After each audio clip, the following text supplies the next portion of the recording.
Bonjour les amis, comme vous le savez, la guerre fait rage sur Internet pour savoir qui a raison, qui détient la vérité sur Donald Trump, sur sa stratégie, sur tous les propos qu'il tient.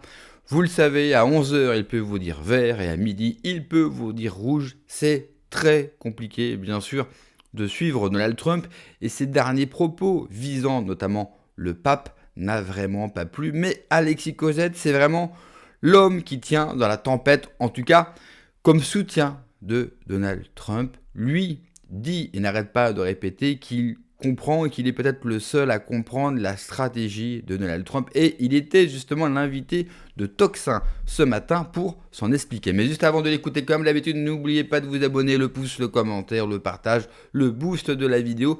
Je remercie tous les donateurs, tous ceux qui me soutiennent via ma cagnotte Tipeee, vous avez le lien en description sous la vidéo, et tous ceux qui m'ont rejoint sur Patreon. On regarde l'extrait et on en parle juste après. Cibler l'erreur d'interprétation que font beaucoup de Français, beaucoup d'Européens, qu'on a entendu sur beaucoup de plateaux, c'est-à-dire c'est-à-dire que Donald Trump serait contrôlé par Israël, ferait le jeu d'Israël pour en Iran, et donc qu'il serait contrôlé notamment par le dossier Epstein. Oui, je précise. Alors je précise à ce sujet, on peut donner quelques éléments qui vont en la faveur de cette conception des choses, notamment si on va sur Israël. Là, dernièrement, d'abord, Benjamin Netanyahou s'est vanté lui-même d'avoir eu J.D. Vance pendant les négociations avec l'Iran.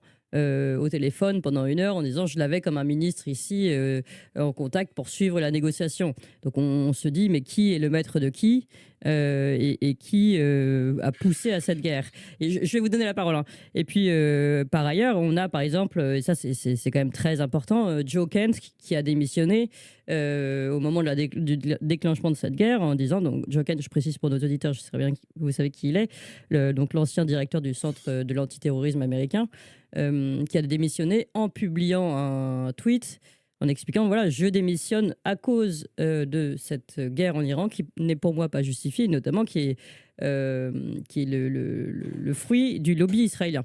Donc voilà des éléments quand même qui vont dans le sens d'un lobby israélien qui pousse cette guerre en Iran. On est d'accord là-dessus? Oui. Tout à fait. Il y a effectivement un lobby israélien qui pousse pour la guerre en Iran aux États-Unis. Maintenant, la question qu'on doit se poser, c'est est-ce que Donald Trump est capable de jouer double jeu sur le sujet de l'Iran, sur le sujet du Moyen-Orient, et est-ce qu'il est capable d'une politique complexe? La réponse, c'est oui.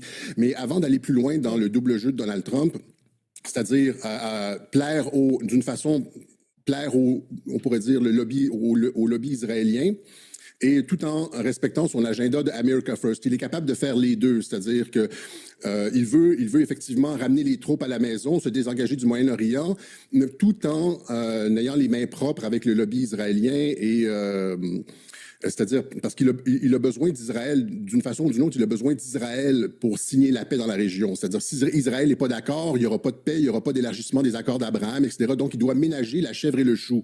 Il doit ménager les Israéliens pour pouvoir signer les accords et ramener les troupes à la maison. Donc, c'est une politique qui est complexe, mais on va... et quand vous dites, Benjamin Netanyahou disait qu'il avait J.D. Vance au téléphone, etc., c'est tout à fait normal que dans des discussions complexes sur la paix dans la région, que l'allié principal qui est inclus dans les opérations soit consulté. Donc, c'est pas...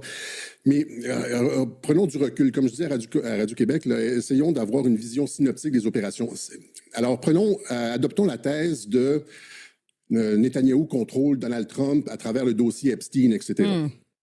Donc, comment expliquer alors que... Et donc, s'il contrôle Donald Trump avec le dossier Epstein, il le contrôle depuis le premier mandat, n'est-ce pas? C'est pas tout récent. Oui. Lors de son premier mandat, Donald Trump a réduit de moitié les troupes américaines dans la région. C'est-à-dire, il s'est désengagé, il a sorti une brigade d'Irak, il a réduit les troupes en Syrie, il est sorti complètement de l'Afghanistan alors que l'Iran était enclavé en Irak et en Afghanistan avec des troupes américaines. Il a laissé l'Afghanistan à la Chine et il est sorti. Comment est-ce que Benjamin Netanyahou, qui pilote Donald Trump avec le dossier Epstein, aurait-il pu accepter que les Américains se retirent d'Afghanistan, réduisent de moitié leurs troupes dans la région Et là, il y a des négociations de paix là, présentement. Donc, comment est-ce que Benjamin Netanyahou, qui contrôle Trump à travers le dossier Epstein, peut-il accepter des négociations de paix si l'objectif, c'est un changement de régime? C'est-à-dire que tous les efforts de paix de Donald Trump dans la région, les accords d'Abraham, etc., sont le fruit de Benjamin Netanyahou. Parce que Benjamin Netanyahou contrôle Trump par le dossier Epstein. Et donc, vous comprenez ce que je veux dire? Ça ne tient pas. Non, mais surtout, c'est vrai que si on se dit, s'il savait qu'il était dans le dossier Epstein, on se dit pourquoi aurait-il alors mis comme argument de campagne premier, hein, je libérerai ces dossiers et je serai le candidat, parce qu'on se dit là, lui-même, finalement, il s'est tiré un coup dans le pied. Une balle dans le pied. Je suis même pas rendu là, parce que si on regarde la chronologie, Donald Trump est celui qui a alerté la police en 2005 sur Jeffrey Epstein. Oui. Il appelle en 2006 pour remercier la police d'avoir ouvert une enquête. Oui, oui. Jeffrey Epstein lui-même a dit à son biographe qu'il pensait que c'était Donald Trump qui l'avait dénoncé. Oui, oui. Il le dit à Michael Wolff, qu'il pensait que c'était Donald Trump qui l'avait dénoncé. Donald Trump a révélé au monde, a fait connaître Jeffrey Epstein au monde en 2015, lors de la campagne présidentielle, en disant que Bill Clinton est allé sur l'île d'Epstein et il y avait des gros problèmes avec Epstein. Il l'a fait arrêter en 2019, mais c'est pas les fédéraux qui l'ont arrêté, mais tout le monde comprend que les fédéraux peuvent arrêter une enquête à tout moment à un niveau inférieur et que ça s'est jamais produit sous Obama. Donc, l'arrestation s'est produite sous Donald Trump. Ça a été piloté par son ministre de la Justice, Bill Barr. Par la suite, en 2024, il a fait une promesse de campagne de rendre public les dossiers Epstein et tout ça s'est passé sous Trump. Pourquoi braquerait-il les projecteurs sur lui s'il est impliqué là-dedans? Alors qu'il aurait juste pu se taire. Évidemment, mais je comprends, ce serait beaucoup plus cohérent et moi-même, on cherche une cohérence dans un sens comme dans l'autre. Ce qui est sûr, c'est que c'est vrai qu'on se dit... lui qui a ouvert cette enquête, lui qui a fait ces annonces, lui qui, en effet, vous l'avez dit, l'enquête FBI, je confirme, c'est bien Donald Trump qui l'a ouverte. Donc, on a du mal à comprendre, à moins qu'il se serait dit ça va d'abord faire du mal avant aux démocrates avant de me faire du mal à moi. J'aurai le temps, peut-être, de mettre certains éléments de côté et en attendant, ça mouillera le camp démocrate contre lequel il se battait. Mais le camp démocrate a eu le dossier Epstein entre les mains pendant toutes ces années. Ouais.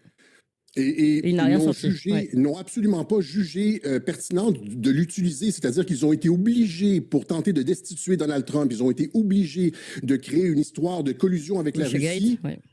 C'est absolument une machination machiavélienne. Oui, dans laquelle finalement on n'a rien trouvé, même le juge l'a dit. Oui. C'est ça, pour tenter de destituer. Après, étant donné que ça n'a pas marché, pour la campagne de 2024, ils ont lancé 4 poursuites judiciaires contre Donald Trump avec des histoires d'agression sexuelle, de fraude, etc. etc. Ils n'ont rien avec... Les démocrates qui ont eu en leur possession le dossier Epstein ont jugé qu'il n'y avait rien là-dedans d'actionnable. Alexis... juste un instant. Ça c'est sur vous m'avez amené sur la chronologie. Oui. Maintenant, sur les actions de Donald Trump, encore une fois, c'est-à-dire s'il le contrôle avec le dossier Epstein, pourquoi y a-t-il présentement des négociations de paix avec l'Iran? Pourquoi Donald Trump met-il de l'avant les accords d'Abraham qui stabilisent qui instaurent la paix dans la région, cristallisent les frontières, rend le Grand Israël impossible?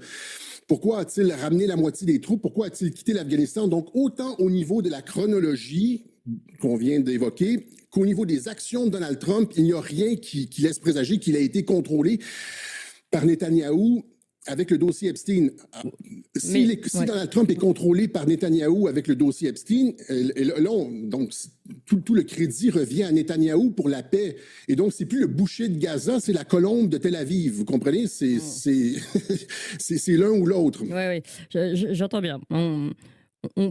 Donc, on a entendu, en tout cas, ce que vous disiez sur le dossier Epstein et pourquoi, pour vous, ça ne rentrait pas dans une... Enfin, ce n'est pas cohérent par rapport à l'ensemble des faits. Maintenant, si vous voulez bien, on peut continuer de creuser et chercher d'autres hypothèses. Et évidemment, après, je voudrais avoir votre interprétation de ce qui se passe au moment où vous avez dit tout à l'heure, il veut se désengager du Moyen-Orient. J'aimerais bien qu'on revienne quand même là-dessus tout à l'heure, hein, mais d'abord, on va faire un petit tour. Comment se désengager du Moyen-Orient en s'y engageant? Il faut quand même que vous nous expliquiez ça. Mais si on se dit, d'accord, c'est pas les dossiers Epstein, mais en revanche, on peut quand même être soumis au lobby israélien sans le dossier Epstein. Et je rappelle d'ailleurs que dans la coalition de négociation a été envoyé J.D. Vance et notamment Jared Kushner. qui est connu comme étant très fortement impliqué dans la politique israélienne également. Oui, mais il fait confiance, c'est son gendre. C'est-à-dire que c'est un peu comme les Kennedy. Vous voyez, Trump, même lors de son premier mandat, ne faisait confiance à personne autour de lui dans son administration. C'est-à-dire qu'il y a eu il y a toute une histoire de qui fuite les documents, qui trahit Donald Trump, qui parle dans son dos, qui va Et donc, exactement comme Kennedy à l'époque, Trump s'est entouré de sa famille. Vous vous rappelez, donc, il y a même eu des situations où il a envoyé Ivanka Trump siéger, je me rappelle plus sur quelle table de concertation, etc.